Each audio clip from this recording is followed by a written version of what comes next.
días, hermanos, es un gusto poder verles en este lugar, y aquellos que por primera vez se unen con nosotros, bienvenidos. Es un placer poder servirles compartiendo con ustedes el mensaje de la palabra de Dios. Por allí me enteré que hay una familia en Tecate, Baja California, la familia Ulloa, que también está escuchando los mensajes que hemos estado transmitiendo desde aquí. Que el Señor les bendiga y que siga completando su obra en cada uno de ustedes ahí donde se encuentran. Saludos a todos los hermanos por allá en Tecate, Baja California. Y bueno, hay hermanos también que se unen con nosotros desde California y en Arizona y en otras partes a donde estos mensajes están llegando. Pues agradecemos a Dios por la oportunidad que nos da de ministrarles con la palabra de Dios. Y como lo hemos dicho, nuestro deseo es que aquellas personas que son creyentes puedan producir el fruto que Dios quiere producir a través de sus vidas, y aquellos que no son creyentes pues puedan tomar una decisión con respecto a nuestro Señor Jesucristo. Amén. Muy bien, pues vamos a ir a la palabra en este momento, y quiero invitarle a que busque allí en su Biblia, en la carta a los Colosenses, capítulo 2, haciendo un recuento de lo que hemos aprendido en el capítulo anterior. Lo más importante es que Jesucristo es supremo sobre todas las cosas. Él es supremo en relaciones, es decir, es aquel que puede conectarnos o puede llevarnos a Dios a través de su obra en la cruz. Él es el único que puede también redimirnos de nuestros pecados y el único que puede otorgarnos la vida eterna. Él es superior a su creación, Él es superior a sus criaturas, Él es aún el líder o la cabeza de la iglesia, es decir, en la iglesia de Cristo, Él es el líder supremo, Él es el que está por encima de cualquier otra persona. Amén. Y bueno, aprendimos también acerca de nuestra condición, ¿verdad? Como nosotros, siendo enemigos de Dios y estando ajenos a la gloria o a la comunión con Dios, fue por la obra de Cristo en la cruz que fuimos reconciliados, y también se nos dio la oportunidad de poder acercarnos a Dios. Muy bien, la última cosa que aprendimos es cómo podemos servir a nuestro Dios, ¿verdad? Y Pablo lo presenta como ejemplo de su propio ministerio, ¿verdad? O bien, como dice el doctor Mike Masalongo, Pablo presenta sus credenciales porque él es quien puede enseñar acerca de la doctrina de Jesucristo, acerca de quién es Jesucristo o el Evangelio de Jesucristo a través de sus sufrimientos, puesto que cuando él está escribiendo esta carta, él está prisionero en una cárcel de Roma, precisamente por la predicación del Evangelio. Así que Pablo, ¿verdad?, siendo llamado por Dios y mostrando en su vida y ministerio las características de un hombre que ama la causa de Cristo a tal grado que aún está privado de su libertad por esa causa, pero aún en su privación él sigue con gozo anunciando las buenas nuevas de Jesucristo. Muy bien, entrando ahora al capítulo 2, vamos a considerar cómo Jesucristo es superior o también es supremo en su enseñanza. Es decir, que las enseñanzas de nuestro Señor Jesucristo son superior a cualquier otra enseñanza humana. Muy bien, en el versículo 1, capítulo 2 de Colosenses leemos: porque quiero que sepáis cuán gran lucha sostengo por vosotros y por los que están en la Odisea y por todos los que nunca han visto mi rostro.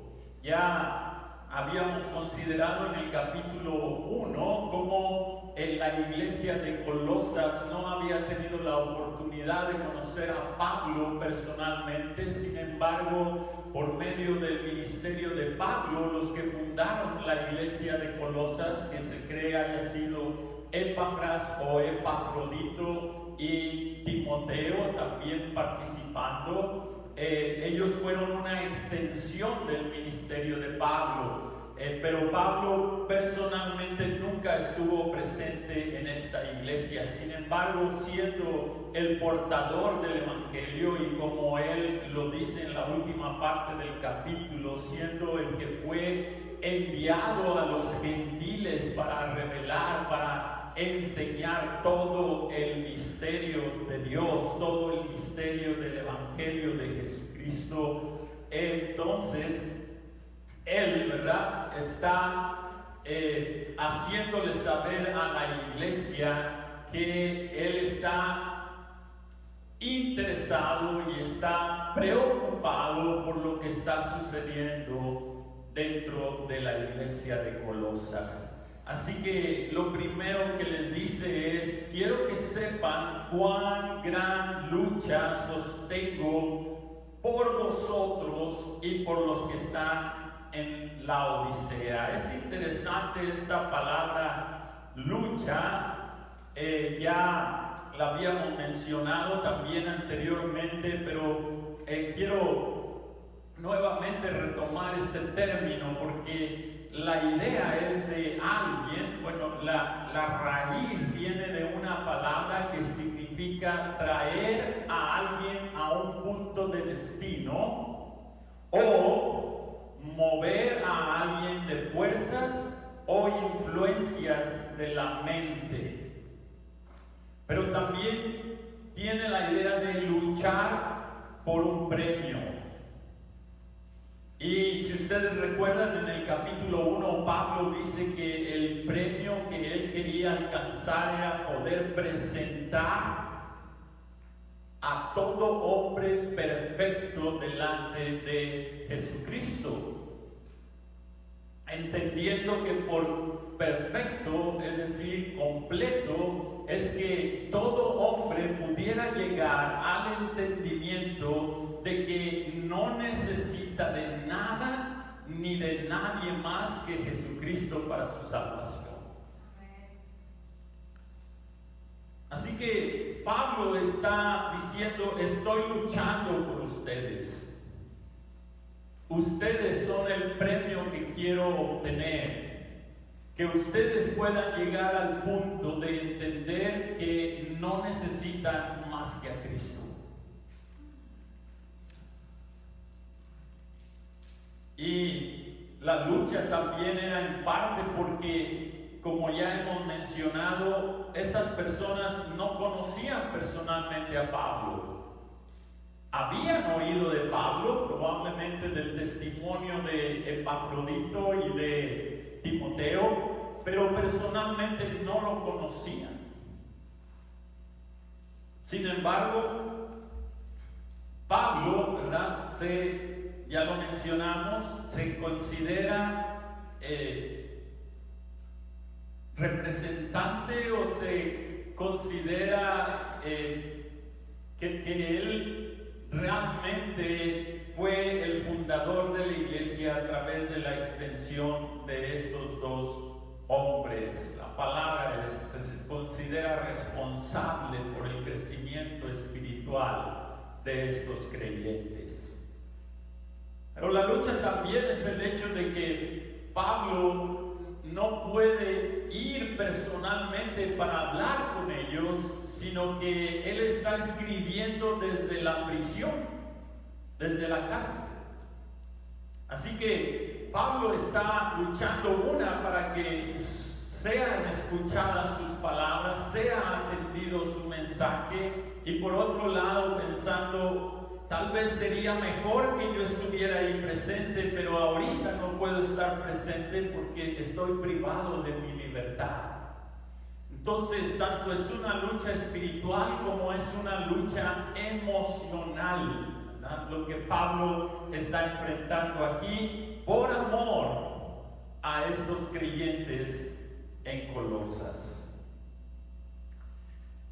La otra cosa es que Pablo está tratando en esta carta de corregir a estas personas que no lo conocen, pero por las enseñanzas de sus pastores habían escuchado de él.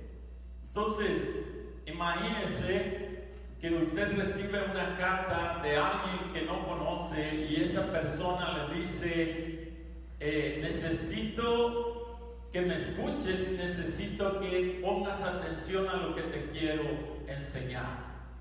Algunos tal vez podrían decir: ¿y por qué tengo que escucharlo?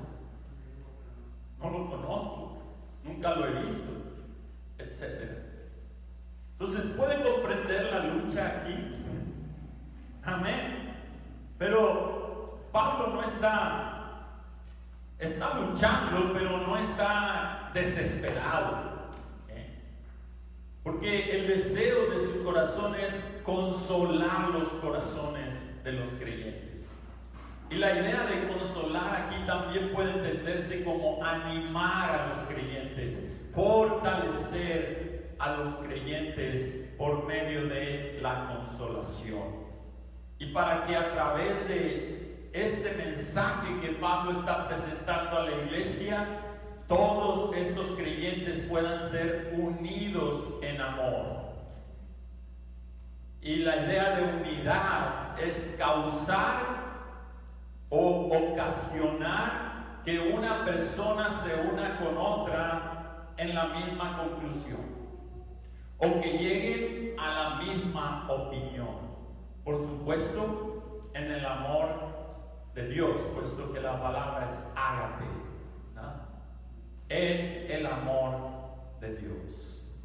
Entonces Pablo está luchando para lograr que a través de su mensaje estos creyentes puedan ser unidos y lleguen a la misma conclusión, lleguen a la misma opinión. ¿Cuál es esa opinión? Que todo lo que necesitan es Cristo. Amén. Muy bien. Dice enseguida: hasta alcanzar todas las riquezas de pleno entendimiento, a fin de conocer el misterio de Dios el Padre y de Cristo. Alcanzar todas las riquezas de pleno entendimiento, a fin de conocer el misterio de Dios el Padre y de Cristo. Una vez más, en el capítulo anterior ya habíamos declarado, o Pablo ya había hecho la declaración de que Dios lo había llamado hacia los gentiles. Y el propósito de enviarlo a los gentiles fue para revelarles el misterio de Dios. Vamos a leerlo, capítulo 1, versículos 25 en adelante. Dice así: de la cual fui hecho ministro, refiriéndose a la iglesia, para que anuncie cumplidamente la palabra de Dios, el misterio que había sido oculto desde los siglos y las edades, pero que ahora ha sido manifestado a sus santos, a quienes Dios quiso dar a conocer las riquezas de la gloria de este misterio entre los gentiles, que es Cristo en vosotros. Amén. Entonces, el ministerio de Pablo fue poder mostrarles a los gentiles la grandeza de Jesucristo y poder mostrarles a los gentiles quién es este Jesús y qué importancia tenía para ellos creer en este Jesús. Vamos al versículo 3 del capítulo 2. Dice Pablo: en quien están escondidos todos los tesoros de la sabiduría y del conocimiento. ¿En quién? En Cristo. Voy a decirlo de esta manera: en Cristo están escondidos todos los tesoros de la sabiduría y del conocimiento. ¿Por qué Pablo está hablando de este tema? ¿Por qué Pablo presenta a Jesús de esta manera? Bueno, tenemos que recordar que uno de los propósitos de esta carta fue corregir falsas enseñanzas que se habían infiltrado dentro de la iglesia. Es decir, había falsos maestros, falsos líderes que habían infiltrado la iglesia y querían robarle a los colosenses su libertad en Cristo Jesús. ¿Cómo? Imponiéndoles rituales, imponiéndoles cosas místicas, ¿verdad?, que ellos tenían que realizar para poder conectarse con Dios, imponiéndoles abstinencias, es decir, que tenían que abstenerse de ciertas cosas. Mientras sigamos estudiando la carta vamos a hablar más en detalle de esto, pero estos falsos maestros están tratando de apartar a los creyentes de su fe genuina y suficiente en Jesucristo para empezar a creer que Jesucristo o la obra de Cristo no fue suficiente, que debe haber otras cosas, ¿no? Y no solo esto, sino que estos falsos maestros les hacían sentir a la gente como que la gente no tenía ciertas cosas o cierto conocimiento que ellos poseían. ¿Cuál era la intención de estos falsos maestros? Arrebatar las ovejas de los líderes que Dios había puesto para cuidarlas. En otras palabras, de Pablo, de Epafrodito, de los apóstoles, etcétera, etcétera. Entonces, considerando esto, Pablo no está hablando solo porque se le ocurre. No, Pablo tiene un objetivo específico, y al decir que en Cristo están escondidos todos los tesoros de la sabiduría y del conocimiento, quiero citar una información que encontré, ¿verdad?, cuando estaba estudiando para este tema. Esta revista se llama Conozca, es una revista cristiana, y esto es lo que dicen respecto a este punto. Dicen: los falsos maestros de Colosas basaban su sabiduría en las visiones que aseveraban tener. Por lo tanto, es de suma importancia que la iglesia mantenga con firmeza el principio de evaluar toda experiencia espiritual a la luz de la Biblia interpretada correctamente.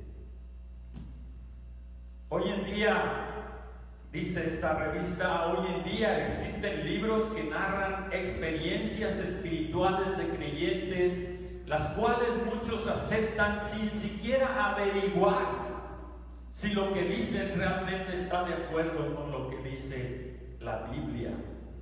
Hay ciertos libros escritos acerca de personas que han viajado al cielo o han viajado al infierno, y algunos creyentes que afirman haber experimentado esto, para algunos empiezan a convertirse en ¿qué podemos decir?, ciertas fuentes de autoridad respecto a esos temas.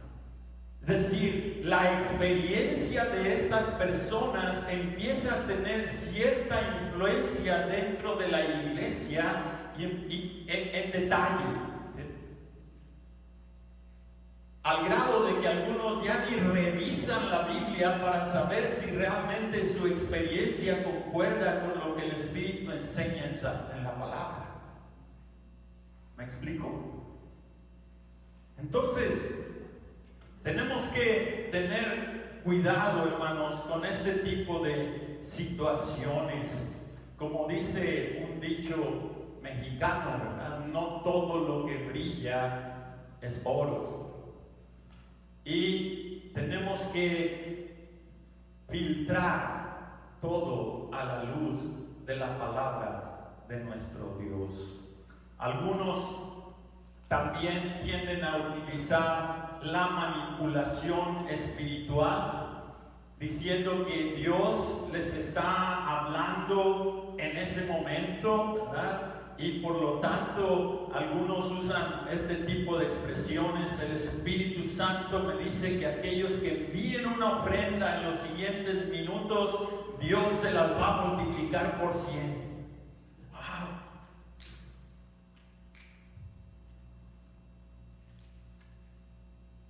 Pablo dice, no hay tal cosa como nuevas revelaciones. No hay tal cosa como visiones. En Cristo está escondida todos los tesoros de la sabiduría y del conocimiento. Amén. Y dice Pablo en el versículo 4, y esto se los digo para que nadie los engañe con palabras persuasivas. El doctor J. Vernon McGee nos da una idea de un contexto histórico en cuanto a las doctrinas que circulaban por aquel entonces en la iglesia de Colosas. Dice el doctor Vernon McGee, Asia Menor era un centro o un gran centro cultural, pero también era un centro para el paganismo y para las religiones de misterios. En otras tierras ya existía lo que se conocía como el gnosticismo, que fue la primera herejía de la iglesia. Y una de las enseñanzas del gnosticismo era que ellos tenían un espíritu exclusivo. Ellos eran los aristócratas de la sabiduría. Ellos pensaban que ellos eran el pueblo y actuaban como si tuvieran el conocimiento encerrado en una jarra y solo ellos tuvieran el tapón en sus manos.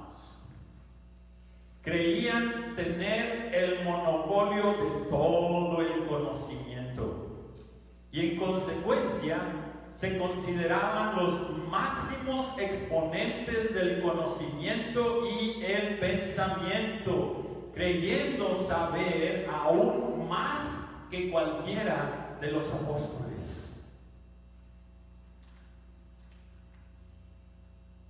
Pero dice el doctor McGee, la perfección no se encontraba en ningún culto, ni en ninguna herejía, sino en Jesucristo.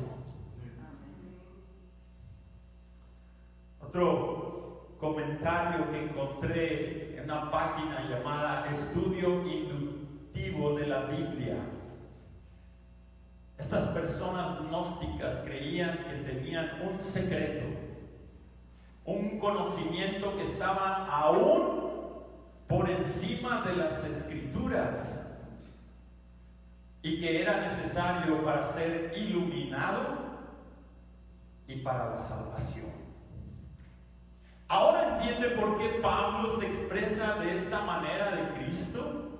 Pablo dice no hay ningún secreto más, no hay ninguna cosa escondida, no hay ninguna nueva revelación.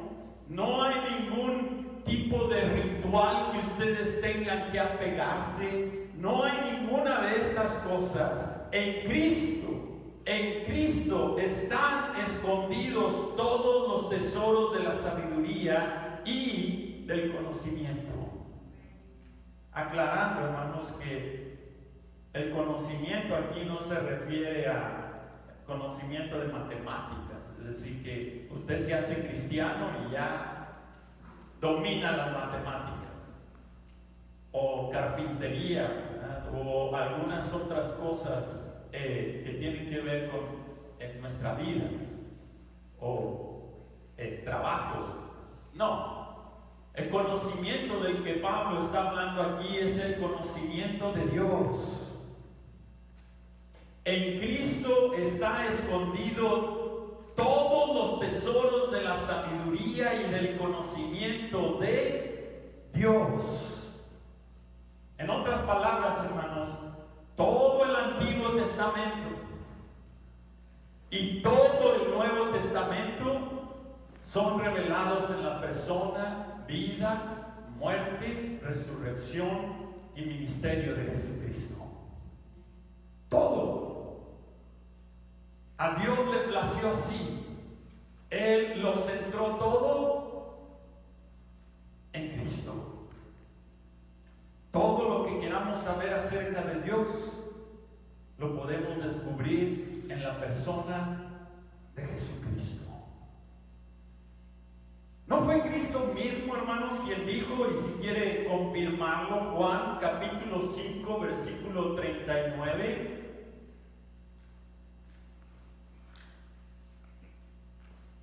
Escudriñad las Escrituras, porque a vosotros os parece que en ellas tenéis la vida eterna, y ellas son las que dan testimonio de mí.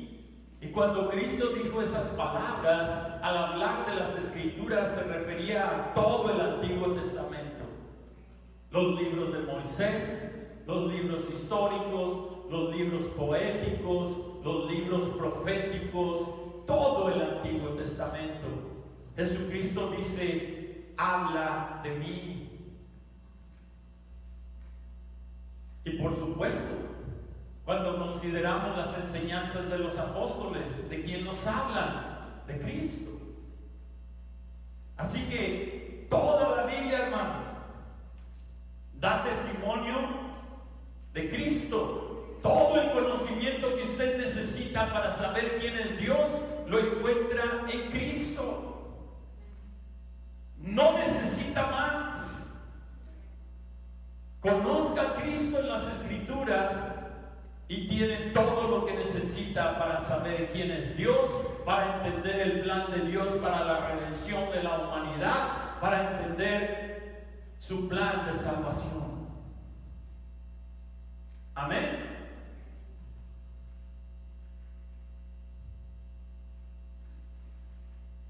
Así que vamos a llenarnos de Cristo. Dice la palabra de Dios que la palabra de Cristo more en abundancia en vosotros, dice en Colosenses. Pero en Efesios dice que seamos llenos del Espíritu Santo.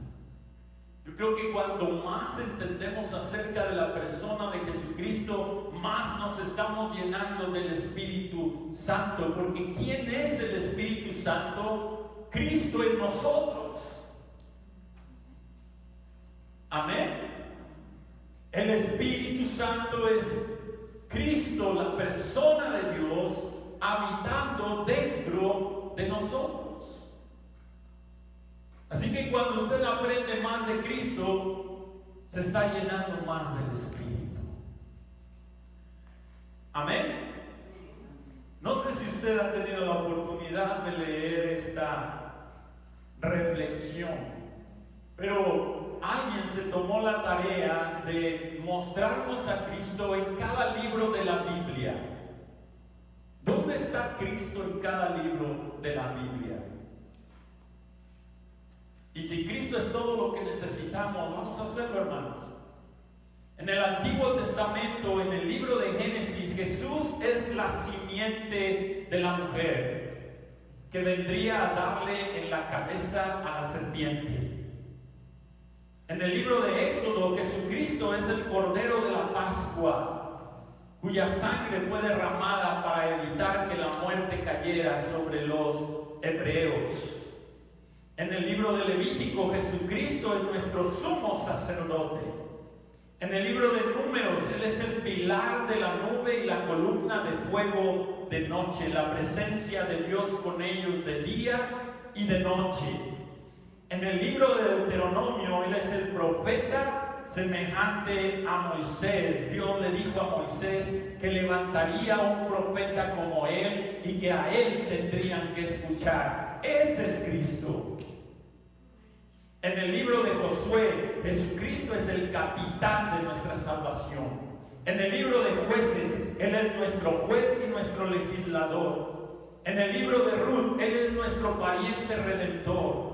En primera y segunda de Samuel, Él es nuestro profeta de confianza. En los libros de Reyes y de Crónicas, Él es nuestro rey reinante. En Esdras, Él es el reconstructor de los muros derribados de las vidas humanas. En Esther, Él es nuestro Mardoqueo. En Job, Él es nuestro redentor que siempre vive. En el libro de los Salmos, Él es nuestro buen pastor. En Proverbios y Eclesiastés, Él es nuestra sabiduría. En el Cantar de los Cantares, Él es el esposo amoroso. En Isaías, Él es el príncipe de paz. En Jeremías, Él es el renuevo justo. En Lamentaciones, Él es nuestro profeta llorón. En Ezequiel, Él es el hombre maravilloso de 4 caras. En Daniel, Él es el cuarto hombre en el horno ardiente de la vida. En Oseas, Él es el esposo fiel, para siempre casado con la reincidente. En Joel, Él es el que bautiza con el Espíritu Santo y con fuego. En Amós, Él es nuestro carga portador. En Abdías, Él es el poderoso para salvar. En Jonás, Él es nuestro gran misionero. En Miqueas, Él es el mensajero de pies hermosos. En Nahum, Él es el vengador de los elegidos de Dios. En Habacuc, Él es el evangelista de Dios, clamando: aviva tu obra en medio de los tiempos. En Sofonías, Él es nuestro Salvador. En Ageo, Él es el restaurador del patrimonio perdido de Dios. En Zacarías, Él es la fuente abierta en la casa de David por el pecado y por la inmundicia. Y en Malaquías, Él es el sol de justicia, levantándose con sanidad en sus alas. Aleluya. Cristo está en toda la Biblia. En el Nuevo Testamento, en el Evangelio de Mateo, Él es el rey de los judíos. En Marcos, Él es el siervo. En Lucas, Él es el Hijo del Hombre sintiendo lo que tú sientes. En Juan, Él es el Hijo de Dios. En Hechos, Él es el Salvador del mundo. En Romanos, Él es la justicia de Dios. En Primera de Corintios, Él es la roca que sigue Israel. En Segunda de Corintios, Él es el que da la victoria triunfante. En Gálatas, Él es nuestra libertad, el que nos hace libres. En Efesios, Él es la cabeza de la iglesia. En Filipenses, Él es nuestro gozo. En Colosenses, Él es nuestra integridad. En Primera y Segunda Tesalonicenses, Él es nuestra esperanza. En Primera de Timoteo, Él es nuestra fe. En Segunda de Timoteo, nuestra estabilidad. En Filemón, Él es nuestro benefactor. En Tito, Él es la verdad. En Hebreos, Él es nuestra perfección. En Santiago, Él es, la energía que está detrás de nuestra fe. En Santiago, Él es la energía que está detrás de nuestra fe. En Pedro, Él es nuestro ejemplo. En Segunda de Pedro, nuestra pureza. En Primera de Juan, Él es nuestra vida. En Segunda de Juan, Él es nuestro jefe, nuestro patrón. En Tercera de Juan, Él es nuestra motivación. En Judas, Él es el fundamento de nuestra fe. Y en Apocalipsis, Él es nuestro Rey que viene. y viene pronto. Aleluya. Todo eso podemos descubrir de Cristo cuando leemos la Biblia, cuando escuchamos la Biblia, la palabra de Dios. Así que en Él están escondidos todos los tesoros de la sabiduría y del conocimiento. No necesitamos nada más, no necesitamos de nadie más. Si tenemos a Cristo, lo tenemos todo. Para tener una relación con Dios y para vivir una vida en comunión con Él. Amén. En el versículo 9 del capítulo 2, Pablo dice que en Cristo se encuentra toda la plenitud de Dios. Toda la plenitud de Dios. En otras palabras, ver a Cristo es ver a Dios en plenitud.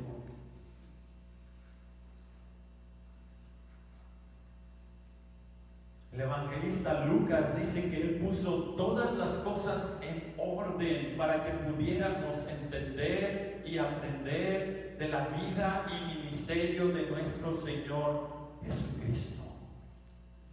Todas las escrituras hablan de Jesús, el Cristo, el Mesías, el Hijo de Dios, la plenitud de Dios en forma corporal. Toda la Biblia nos da testimonio de Jesucristo.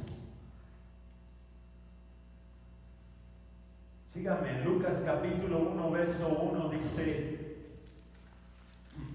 el evangelista Lucas dice que ya muchos han tratado de poner en orden la historia de las cosas que entre nosotros han sido ciertísimas, tal como lo enseñaron los que desde el principio lo vieron con sus ojos y fueron ministros de la palabra. Pero me ha parecido también a mí, después de haber investigado con diligencia todas las cosas desde su origen, escribírtelas por orden. O sea que todo lo que Lucas escribió fue lo que los testigos presenciales vieron en Cristo Jesús. Todas las cosas ciertísimas que Jesús enseñó, que Jesús habló, que Jesús hizo. En otras palabras, el propósito de Lucas es: conozcan a Jesús. Conozcan a Jesús.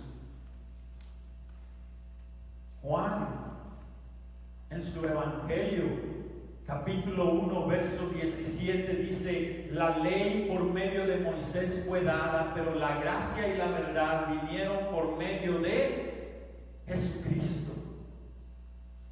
Verso 18: a Dios nadie le dio jamás, pero el unigénito Hijo que está en el seno del Padre, Él le ha dado a conocer. Y después le preguntaron a Juan: ¿entonces eres tú el Cristo? Y él dijo: no.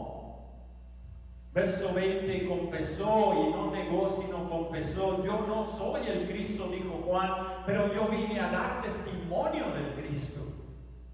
Por eso en el versículo 34 dice Juan: y yo le vi y he dado testimonio de que este es el Hijo de Dios.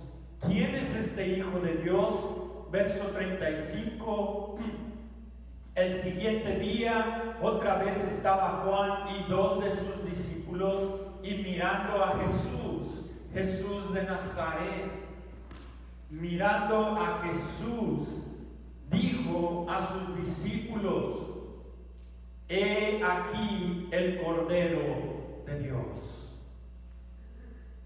Y le oyeron hablar los discípulos y siguieron a Jesús. Y sigue el testimonio. Y en el verso 40 encontramos ahora a Andrés, que pasó tiempo con Jesús esa tarde.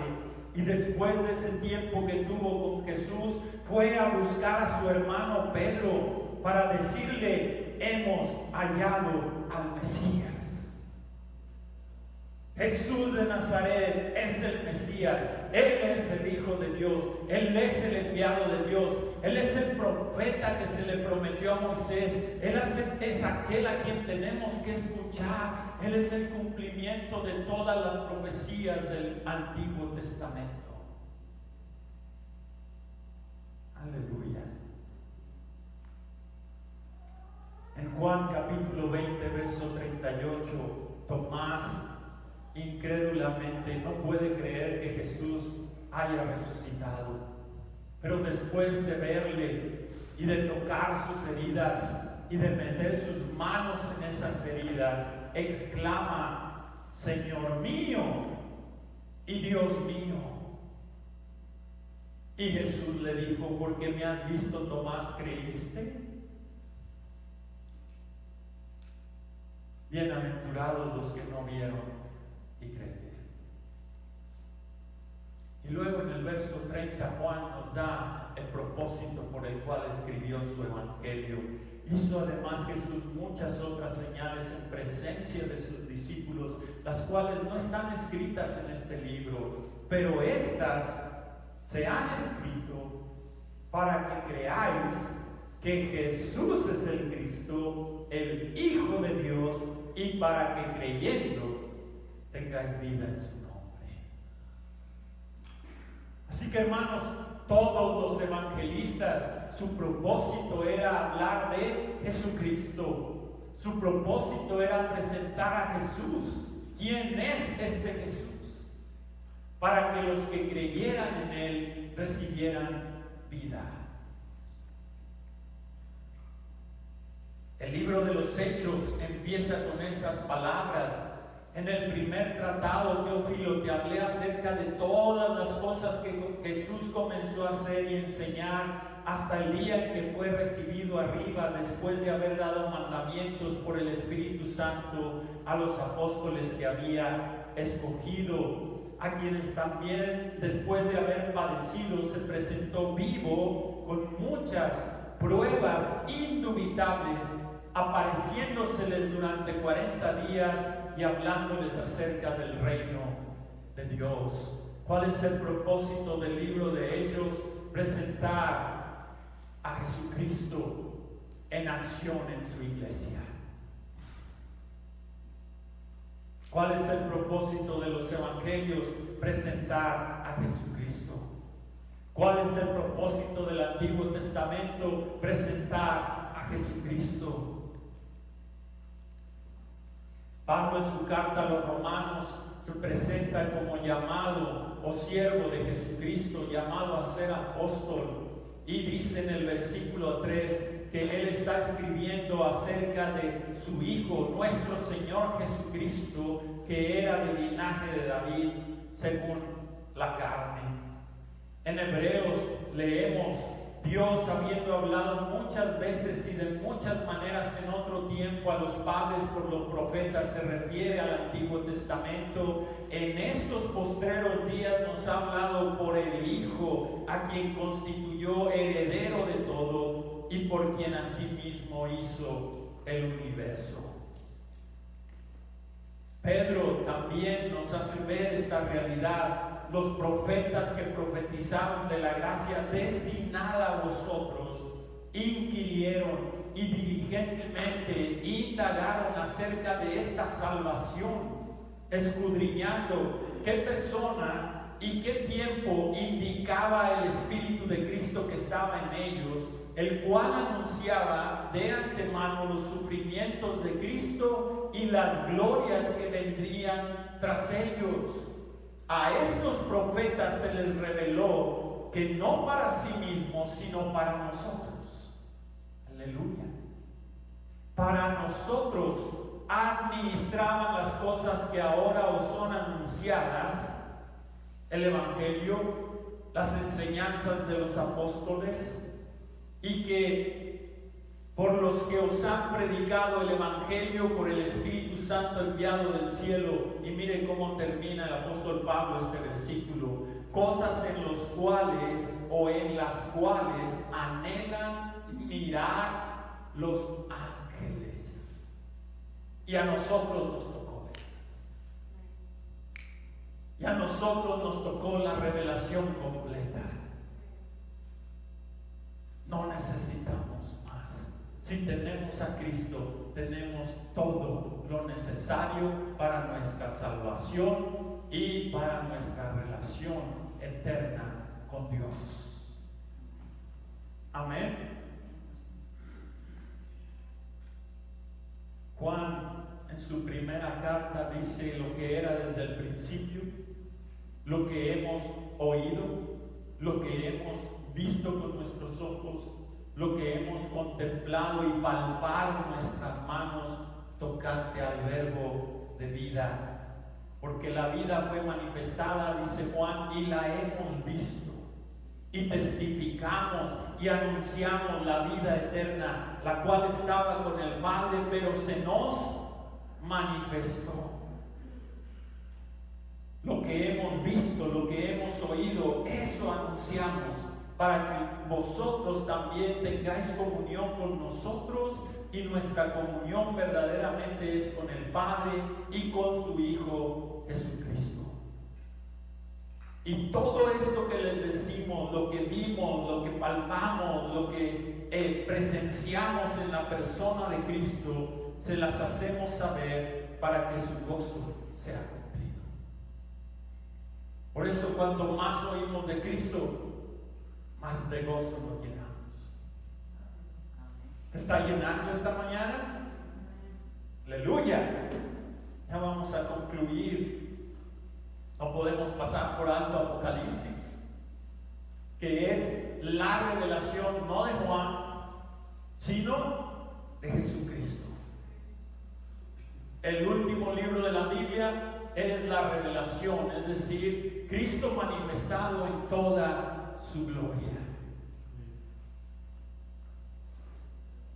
Así que, hermanos, todos los tesoros de la sabiduría y del conocimiento están en Cristo Jesús.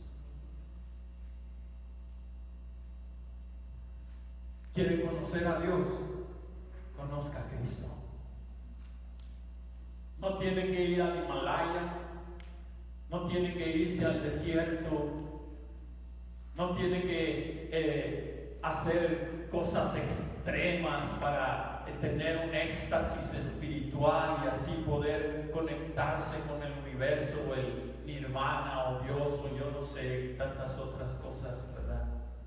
Lo único que tiene que hacer es creer en Cristo Jesús.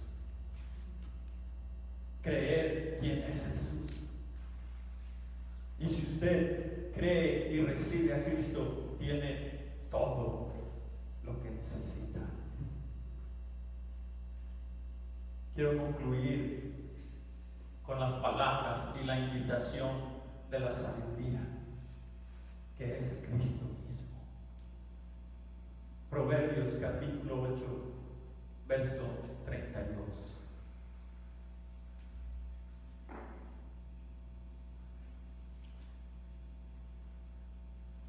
Estas son las palabras de la sabiduría. Ahora pues, hijos, oídme, y bienaventurados los que guardan mis caminos. Atended el consejo y sed sabios y no lo menospreciéis. Bienaventurado el hombre, en término genérico, hombre o mujer, que me escucha, velando a mis puertas cada día y aguardando a los postes de mis puertas. Porque el que me halle hallará la vida y alcanzará el favor de Jehová. Pero viene la advertencia. Mas el que peca contra mí defrauda su alma. Todos los que me aborrecen aman muerte. Todos los que me aman aman la vida. Por eso predicamos a Cristo. Por eso hablamos de Cristo. Por eso somos seguidores de Jesucristo. Y es Cristo mismo quien hace la invitación. Y si quieres encontrarlo, Él está aquí. ¿Quieres conocerlo más? Lee la palabra, escucha la palabra, estudia la palabra, llénate de Él en la palabra.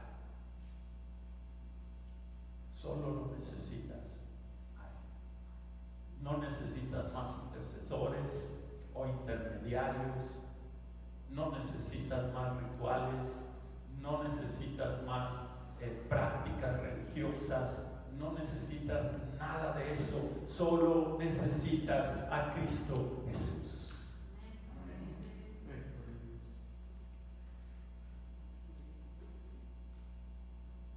La invitación es de Él. Encontrarlo a Él es encontrar la vida. Negarlo a Él es amar la muerte. Como toda invitación, usted puede decir si voy o no voy. En este caso, si acepto o no acepto. Pero la palabra se ha dado, la decisión es de su corazón. Padre, gracias por esta palabra. Gracias por esta carta.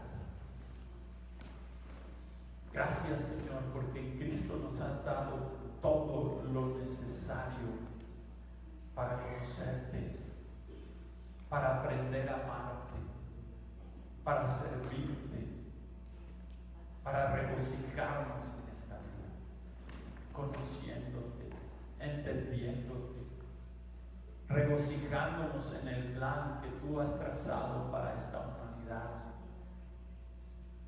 y regocijándonos en que nos hayas escogido para ser salvos. Gracias, Padre Celestial. Oramos por aquellos que aún no han tomado una decisión por Cristo. Señor, atráelos hacia Jesús.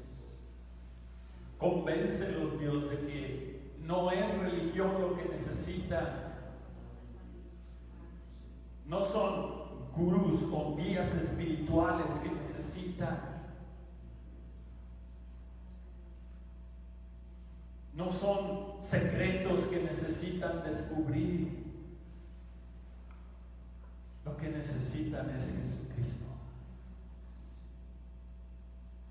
Tráelos a esa realidad, Señor, para que puedan encontrar y tener en Cristo su esperanza y salvación.